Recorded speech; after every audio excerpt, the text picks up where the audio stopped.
Hey guys, Rek here, giving you a Juno guide on how to play her in different types of game modes, whether it's quick play, comp, or especially if you're on an esports team, having scrims slash practice matches against other teams in an organization, whether it is pro series, third party organizations, or your college esports team.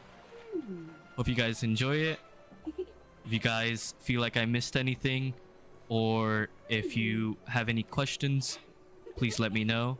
But hopefully this video helps you out and gives you some good insight on how to play Juno. Alright. Juno guide. It's gonna be a video to show a first person perspective of playing Juno. And typically a brawl comp or rush comp or even a brawl rush comp. A bit of a hybrid. So playing quick play, this is just a guide to show you how exactly to position yourself and, you know, utilize Juno's abilities to her full advantage. The snow here is quite mild compared to the ice caps. Now it's going to be entirely different than comp. And of course, it's going to be entirely different in a scrim or an official league match if you are on an esports team. So far, we have Juno and Sigma. Not really the ideal comp that typically will be meta, but I'm here to show you how to just utilize Juno in a normal gameplay. So as you can see, utilizing the map knowledge that I have, I'm going to keep my distance. I know they have a monkey.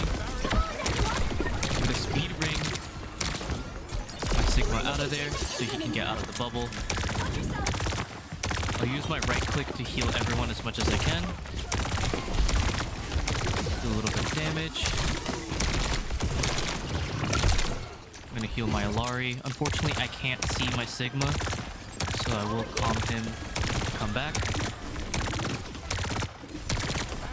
Now try to break shield. And her right click is just really useful.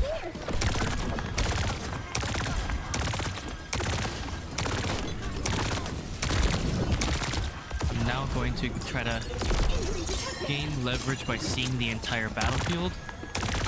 High ground is a really good place to utilize that.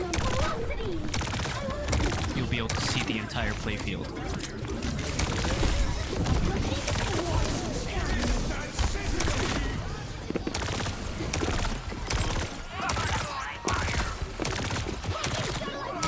Just trying my best to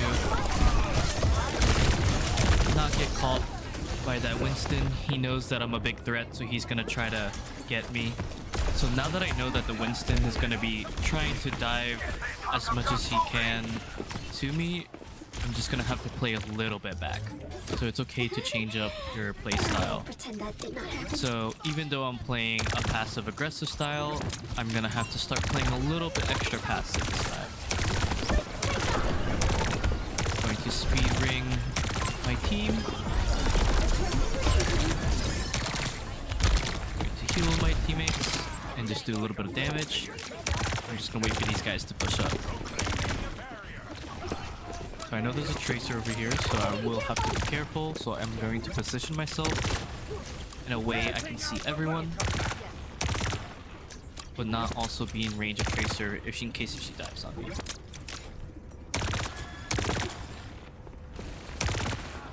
I'm going to help my Sigma out. I'm gonna calm my Alari to help me out. Or, sorry, she switched to Vita. Just gonna orbital here, just that way we can have fight advantage against that monkey.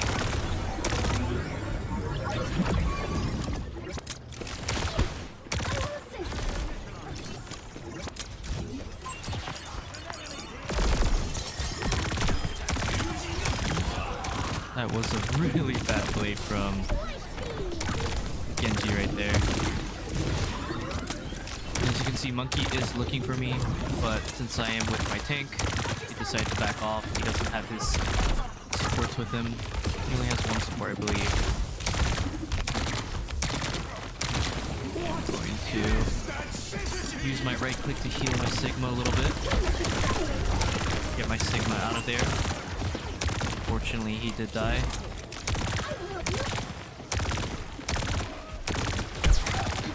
So I am gonna back up because I know that Monkey is gonna try to dive. As I predicted, he was there. I'm just gonna play just a little bit back. Wait for my team to push up. You always want to create your backline. That is a key thing that I tell people, especially with supports. Just create your own backline. Create your range. Juno is very different than Lucio. You definitely want to create your own range.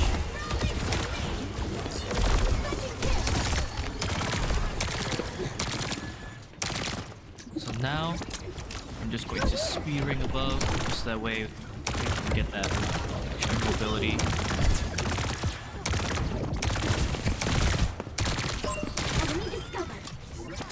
I was able to hold myself against the Tracer, which is really good.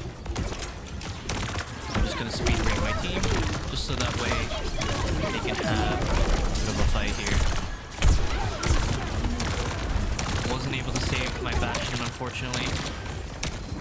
If we can kite, I can put my orbital here.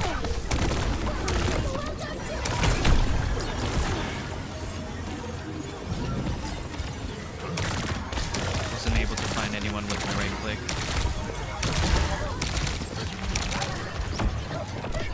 Gonna speed ring these guys. So there's different types of speed rings you can do. One of the best speed rings is to try to gain mobility for your team. You always want to kind of shoot it at their feet. Another really good speed ring to do is in the middle of a team fight.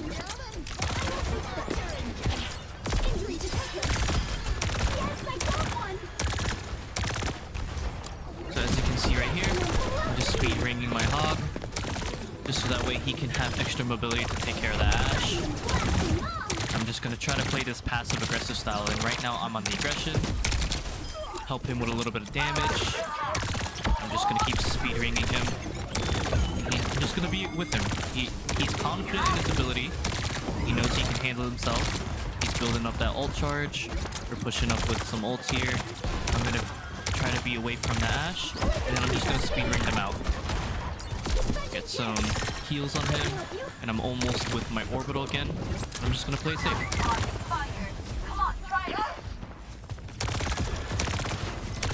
Play safe. Use my right click. Speed ring. There we go. A little bit with my brig, and I'm just gonna keep playing up with him. And I'm just gonna play it safe too. Try to heal for my Bastion right there. And then there you go. Just playing that passive aggressive style. You always want to create your range. And I ended up having 10k healing, and I only died once. So before we go to a second game, we're just going to do a little bit of a VOD review really quickly. Just gonna view it. Ready for battle. Just gonna show a little bit of just predicting. So when it comes to here, obviously we are down 2 people. Our tank died, and our Junkrat just died. Now they have dive characters. They got Tracer, Echo, Winston.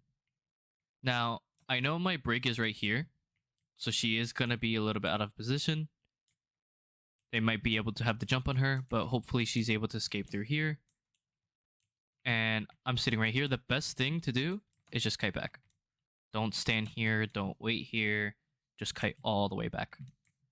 Just for the fact that they have those dive characters. You always want to stay alive as much as possible. One, so you don't stagger yourself. Because if they see you out of position, they're going to know you're always out of position. And they're just going to take advantage of that. So you always want to make sure you're one step ahead of the game. So they can never catch you off guard. If they know that you are a tough target to reach, most of the time, they're just going to ignore you so they can go after the target that is able to reach, just so they can get that confirmed kill. So always be one step ahead of the game.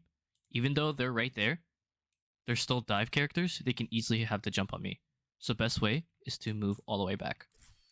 And as you can see, I made the decision of retreating all the way back. As I predicted, they dived here and they were waiting for me.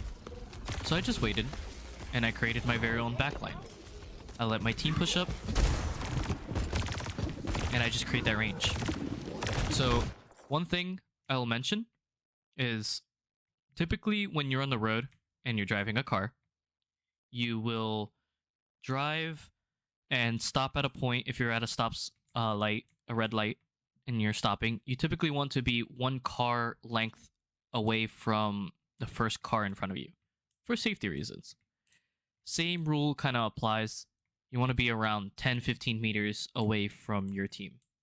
Not enough for you to be out of range, because I know that this hog is going to reach around the corner and I won't be able to see him, but just enough for you to be in range of everyone. I know that my Junkrat is pushing up, Brig is also going to be pushing up, and my hog is going to be pushing up. So I just kind of create that range, and I see the hog turn the corner, and I just kind of follow along. I go here, I reach around here, and I just create that range. I still can see him, I can see everyone else. I see that the monkey was diving. So what I did was I just climbed up, and that's one of the things you want to do with Juno, is you can double jump and then shift, so you can hover in the air. Or what I like to do is I like to jump first, then shift using my boost, and then press space again to get another jump. So you'll kind of just put yourself a little bit higher. At least that's what I feel like it does. And then I right click, and I'm able to get a view of the entire field. And I was able to lock on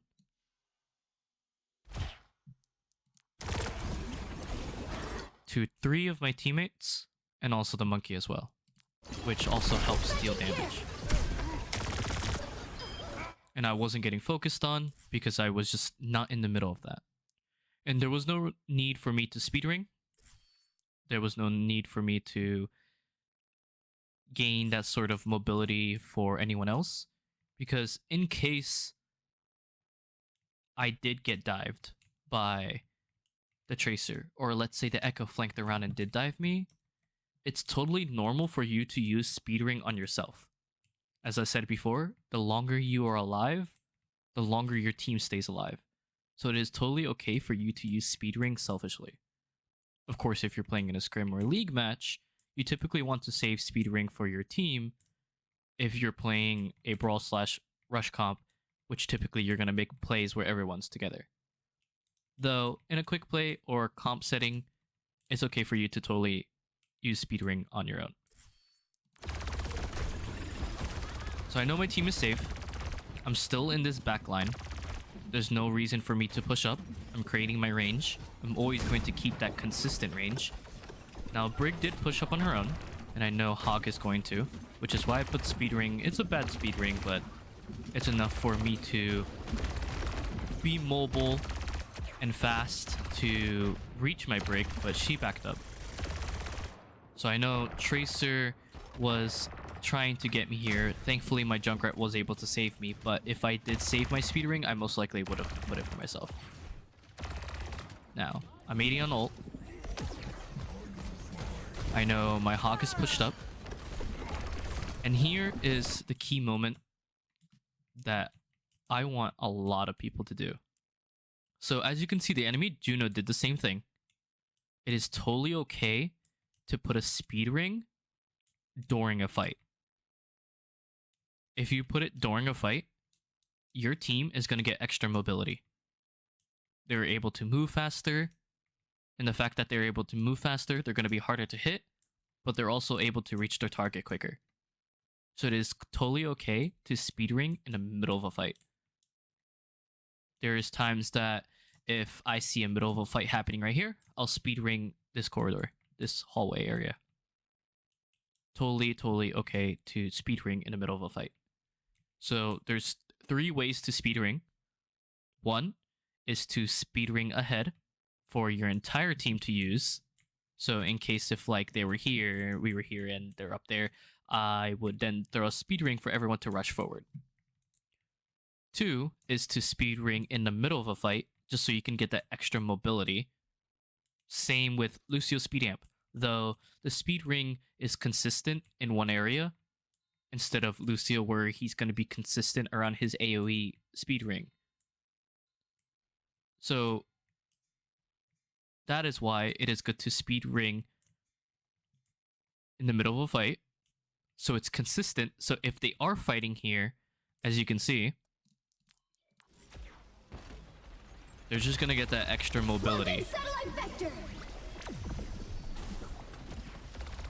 Bastion's going to get the extra mobility.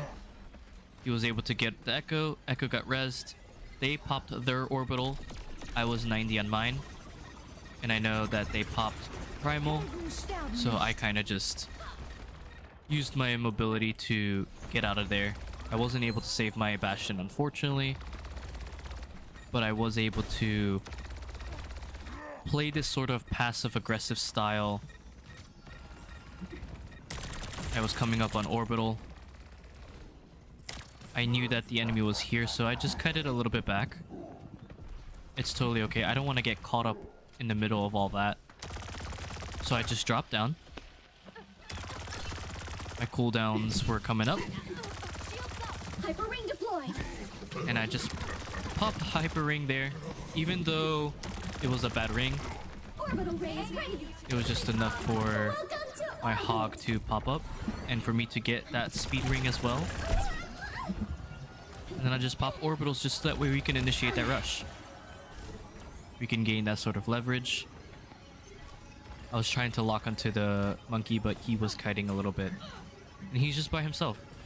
So now the fact that I popped orbital right there, forcing the enemy to kite, they all got scared the fact that the hog was pushing in. Now, Mercy, Echo, Nash just all left their monkey. There is an enemy Juno in the back, but she's not going to be so much of help if there's a Junkrat right here contesting, and as well as everyone else in the orbital, and Monkey is not even in view of her. There's no way Juno will be able to reach her unless she manages to go over here in the middle. But even so, Junkrat is going to contest that. So this is just poor positioning on their play. And we take advantage of this by everyone in orbital taking care of Monkey. Monkey gets hurt. He's close to dying. Enemy Juno then tries to reach the monkey, but is unable to. And unfortunately, she just gets taken care of. She's out of position on her part.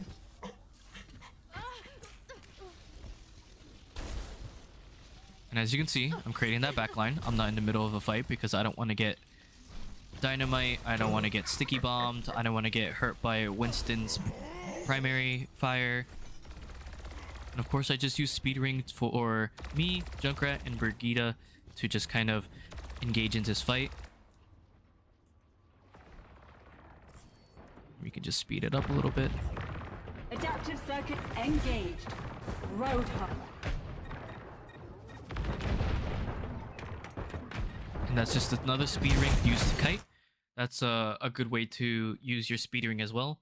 If I were able to see my targets critical, which I did for a moment, just use speed ring to kite them out. You always want to use it typically in the middle of a fight. And as soon as you gain an overview of the entire area, use your right click. The larger the area, the more visible things will be able to be, and you'll be able to use your right click. Here's another good usage of speed ring. I was able to speed ring my hog to gain advantage on that Ashe, and I'm just playing up with him, playing that as aggressive, use speed ring again to just boost him up there. Ashe was able to ult, giving us an extra advantage with damage. I heard Ashe on the right side, so I just kind of hugged this natural cover.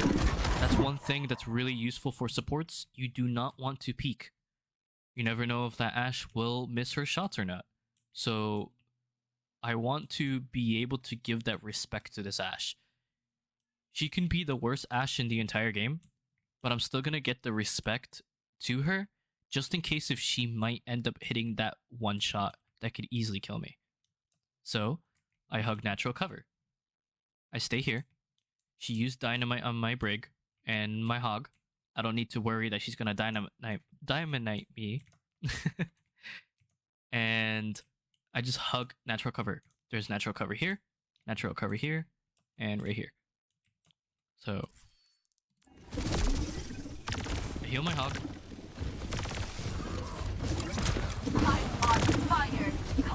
I'm not gonna rush into that. I'm not going to be in the middle of all that because I could have easily got caught by that Sig or somebody else. So I'm just gonna wait. I speed ring the hog there. And my brig was able to actually kite because of that.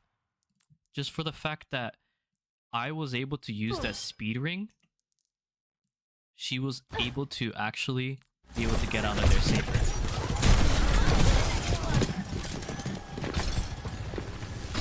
Just that little extra mobility was able to get her to safety. And good thing she shielded as well. Feeling better?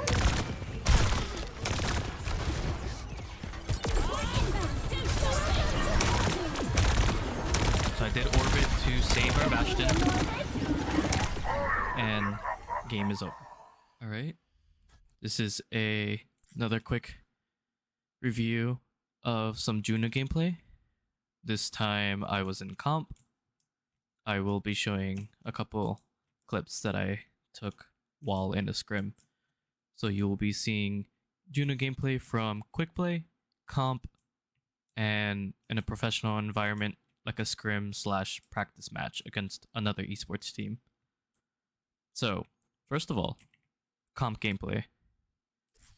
Be spectating myself.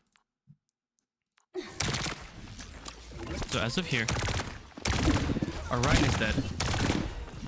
The best thing I'm going to do is try to get him back to the fight. I used speedring on him, and that was able to get him to the fight faster.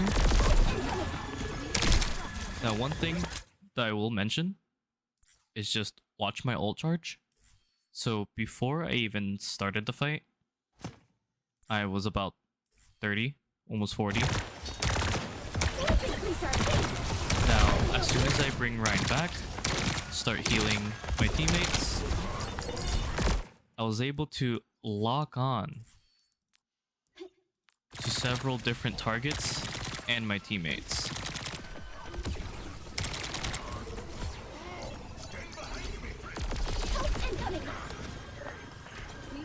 And I went from 48 to 56 to pretty much 10 ult charge. This spot right here is really good for Juno. And as I mentioned before, creating your backline and creating that range is very, very efficient for Juno, as she can just lock on to everyone, especially with safety. So now I do have a Hanzo that was flanking and is trying to take me out. Let's see how I'm able to deal with that Hanzo while also maintaining my team alive. So we're just going to watch this very slowly.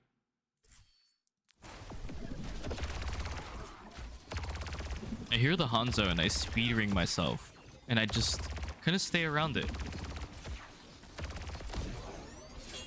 I use my flight.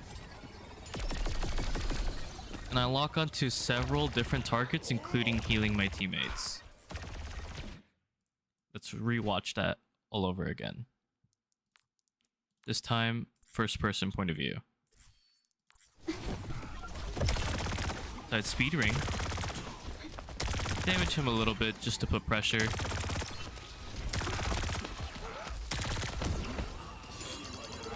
I use my flight.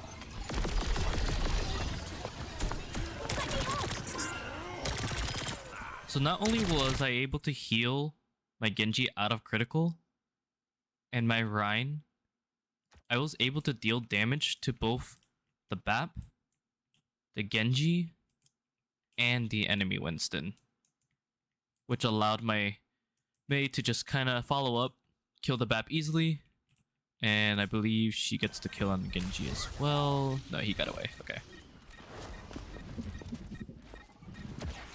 And I can see my fellow support was also critical as well. But the thing is, with my positioning, I was able to see that, and I just took control. I just took care of that range, and with that range allowed me to heal my other support. It allowed me to heal everyone, and overall, I can just see the entire battlefield right here. If I'm in this flight, up above, I can see everything. Now, I'm 1 second on speed ring. As I mentioned before, there's different types of speed rings you can use. I'll use this in the middle of the fight just so they can gain some extra mobility. Now I do focus on my Rhine here a little bit. He was just a bit half. I lock on, try to heal multiple targets as possible. My healing does reach the Genji as that's what I intended. And as I mentioned before, watch the ult charge. So within about 30 seconds, maybe close to 40 seconds. So almost a minute. Or even under a minute. I was able to build Juno ult pretty quickly. Just having that positioning, staying alive, keeping my team up. Now, they did pop Nano for the Winston. Winston is full HP. I popped Juno ult for not only healing, but just to take care of the Nano Winston. We can be careful. Mei does ult here, so it does slow him down a bit. And I actually was able to finish him off. One thing that is key is you don't necessarily always have to heal. So I took advantage of Orbital.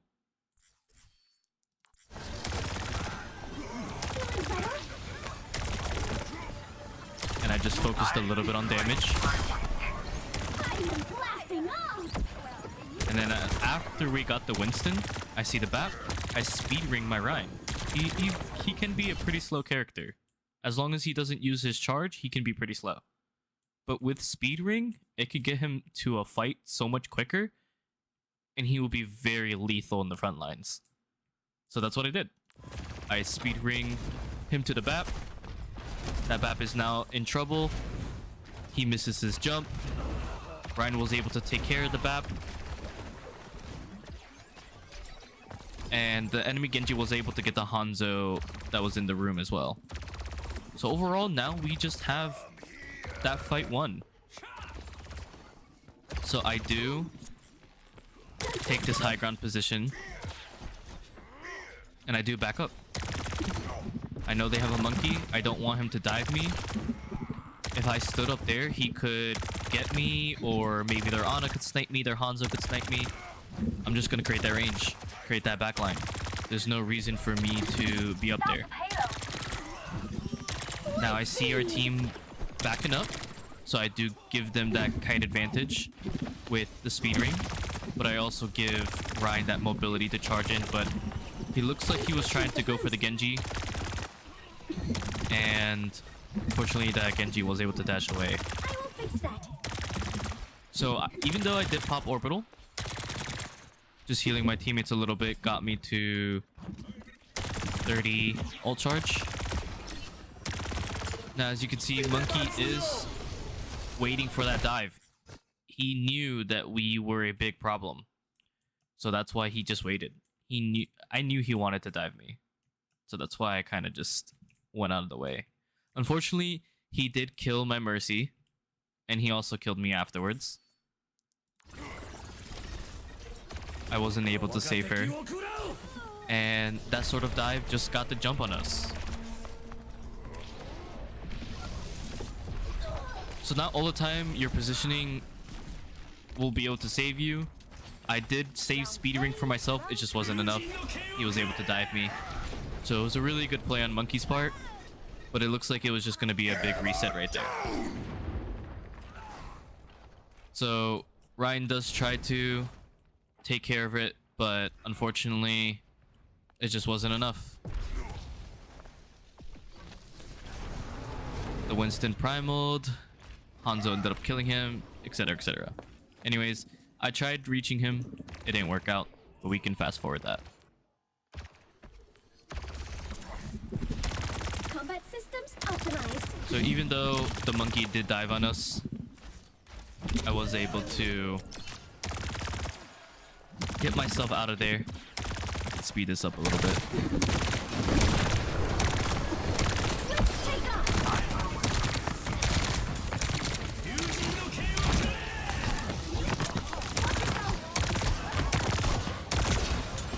So unfortunately, the Genji Blade was able to kill two. Let's increase our pace. And I ended up using speed ring to kite myself out.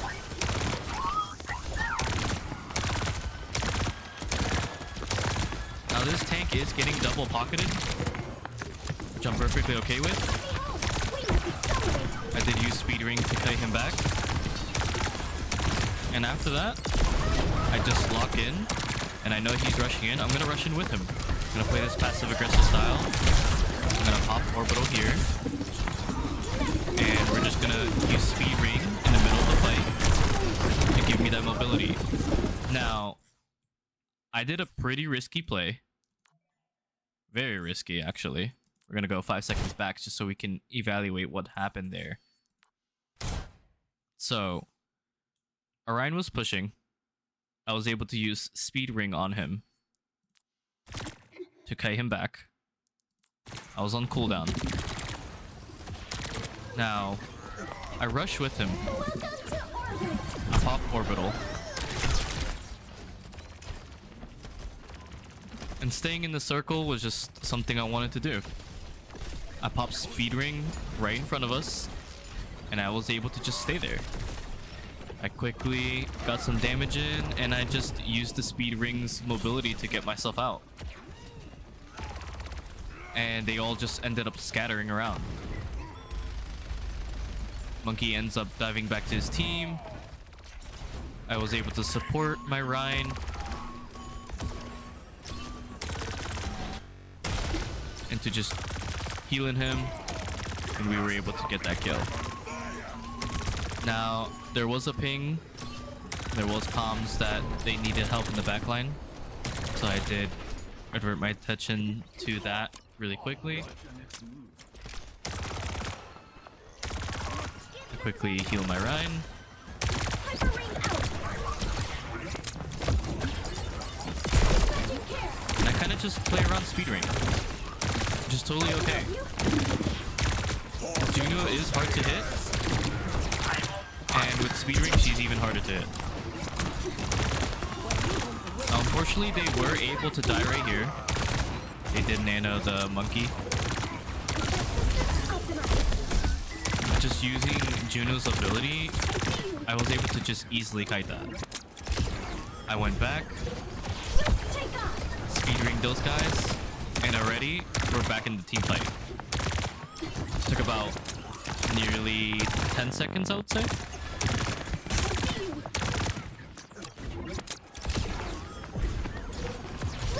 I would say about 10-15 seconds. And we were able to get back into that fight.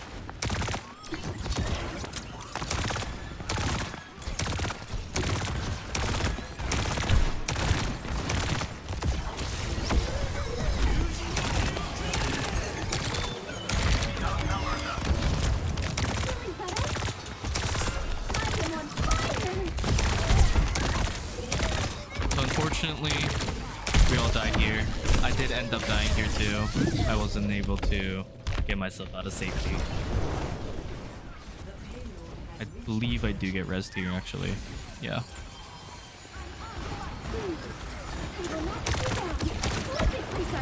Speed ring the fight again. I just kicked it a little bit. Just wanna try to be careful not to be in the middle of all that.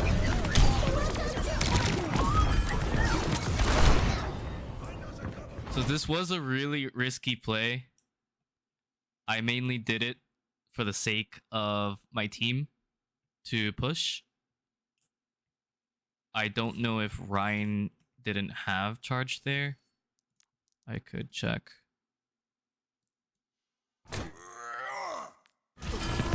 So unfortunately, he didn't have charge there. Though, I was able to utilize Juno's mobility to just gain that sort of flight, even though I was getting focused on. Monkey Primal. Use my boost. And unfortunately, I did get caught in the high noon. I was really close to trying to hide behind Ryan's shield, which is what I wanted to do. But unfortunately, not everybody's able to get that luck at that point. So our Genji did pop off. He ended up almost getting a 5k right here.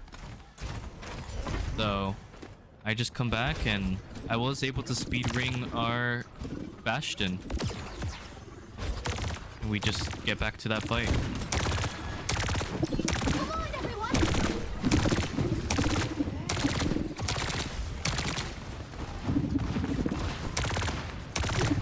Alright. Let's try a different fight. Let's try one where we are attacking.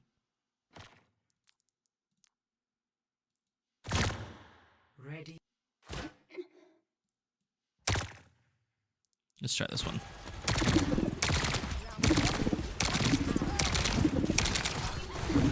Let's increase our pace!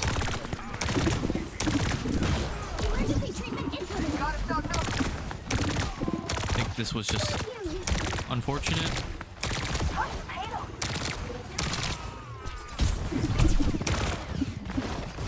Just skip that. And here is a nice example of using speed ring on everyone, including myself. I was able to lock on a couple of my teammates. Really good Mei wall there. Now I'm just creating that distance and speed ringing that fight. Just using the mobility of the speed ring, I was able to get a really good lock on. I ended up killing the Genji. I did kill the Baptiste. I put some pressure on that Ana and I just protected my Genji right there. Now I'm 90 on ult. I'm almost ready for another orbital. I was a little risky here, but I was able to pop off that lock on, and it just honestly won us that team fight, all that damage that I was doing. And I just played that passive aggressive style. I peeked for a bit, peeked out, and I just engaged with our team.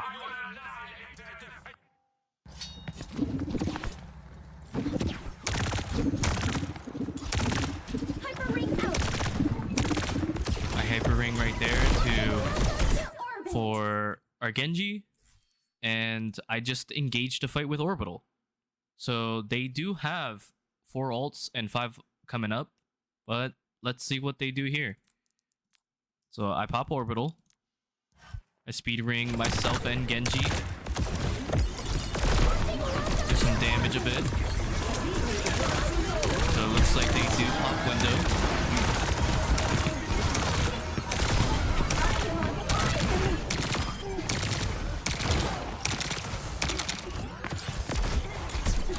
So unfortunately, I wasn't able to save our Genji there, but I did take the fight against the Sig.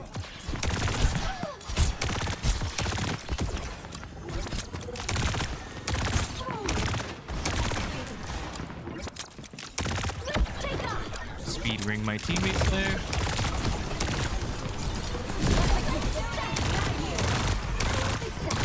And just another lock on.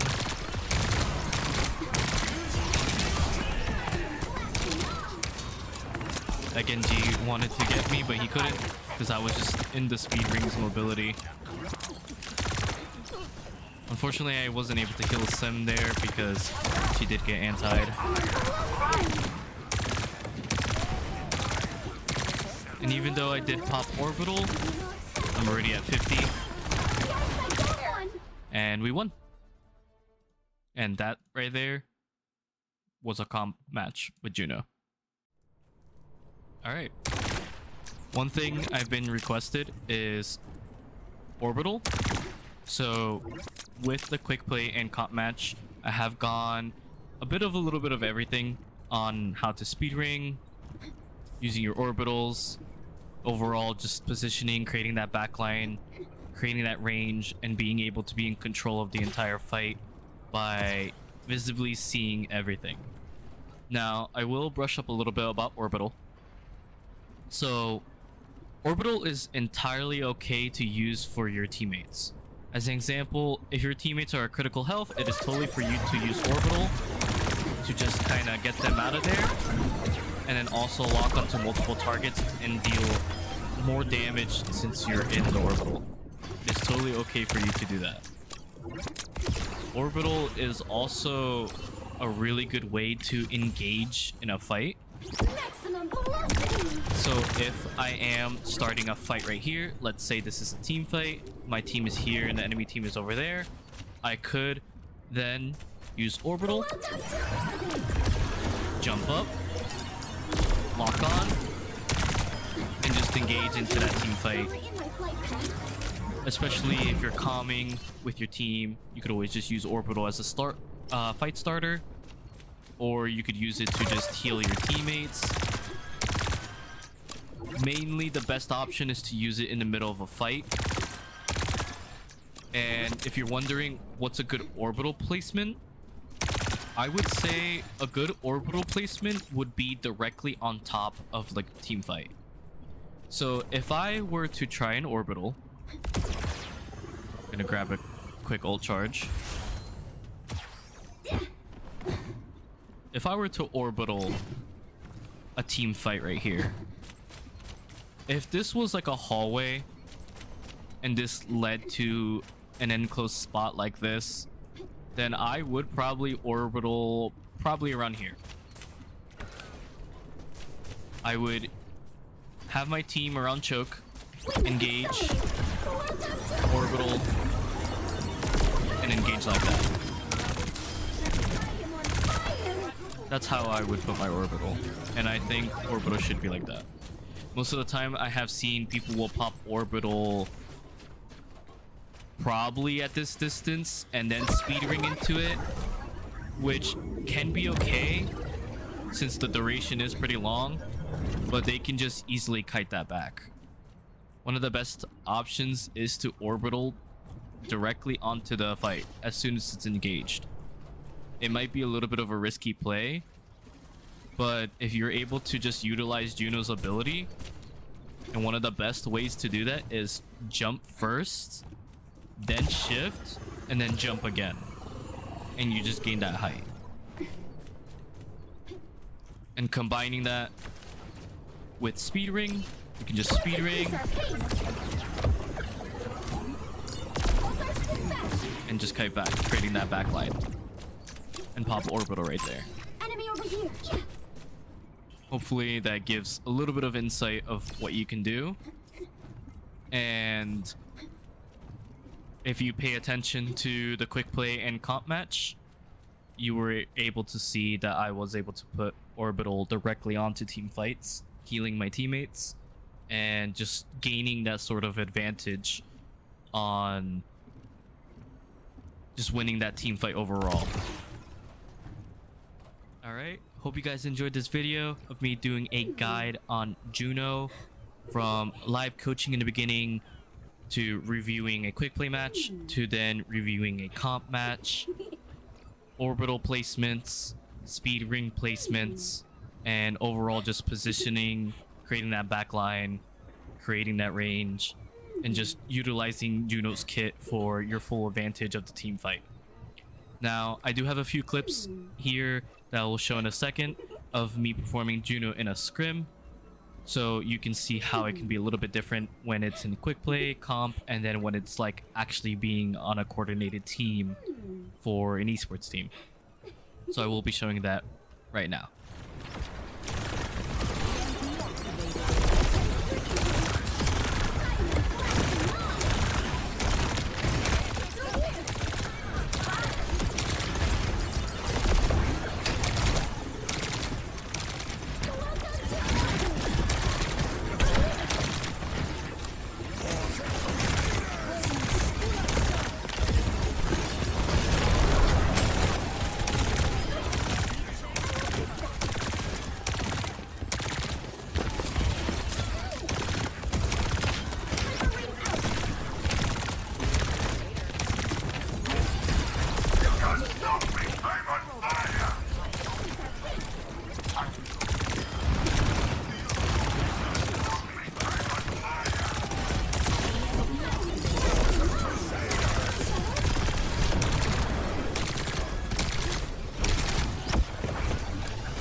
Thanks for watching. Please leave a like, comment, subscribe. Let me know if you want any more videos. Hopefully this helped you. If you have any questions, please let me know. Other than that, this is Rek, and thank you for watching this guide.